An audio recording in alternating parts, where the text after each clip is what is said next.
This is a chair that eats people. Yet when this eerie man sat on it, nothing happened. Suddenly, a TV dropped down beside them. Before the man could react, Cassie pressed the switch. Jack was instantly electrocuted and screamed in pain. It turned out the entire room was a torture chamber designed by a woman. He then told the two of them, if they wanted to escape, they had to solve the puzzle. Rigel quickly turned around to examine the surrounding mannequins, but he realized they all looked exactly the same, and Cassie kept pressing the button from time to time. Seeing Jack on the verge of death from the shocks, Rigel suddenly remembered how the word audience kept being mentioned. He immediately spotted the key detail, then hurriedly picked up Jack's side. One swing after another would fell to the floor. If the execution required an audience, then destroying all the mannequin spectators was the answer. The moment he smashed the last mannequin, the restraints on Jack finally unlocked. The key to the puzzle was the mannequin's line of sight. They then moved on to the next room. Originally, Rigel wanted to choose a different one, but Jack directly pushed the door open. He led Rigel inside. The TV in the room immediately turned on again. Cassie explained this was a gas chamber. As long as they found the keycard for this room, they could open the door and escape. After saying that, the TV shut off. Poison gas immediately began filling the room. There was only one gas mask inside, but Rigel said wearing it would interfere with finding clues, and tried to push it onto Jack. In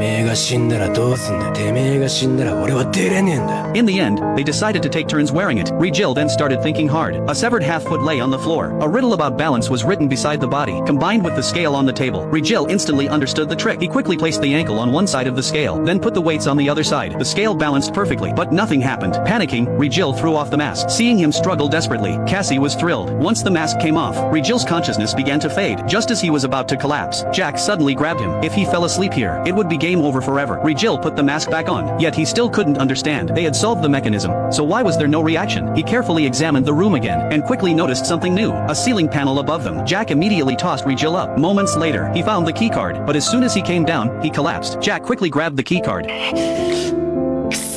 なんで入らねえザックカードキー折れちまった Rigel was completely stunned. Even Cassie watching through the monitors burst out laughing. As the countdown ended, Cassie released lethal gas, but at that critical moment, Rigel suddenly asked Jack, if they died here, would that count as fulfilling the agreement? Jack could only answer no. With that, Rigel had no choice but to use his last resort. He pulled out a battery from his bag, used wire to connect both terminals, then hid inside a cabinet, and tossed it toward the gas-thick doorway. In the next instant,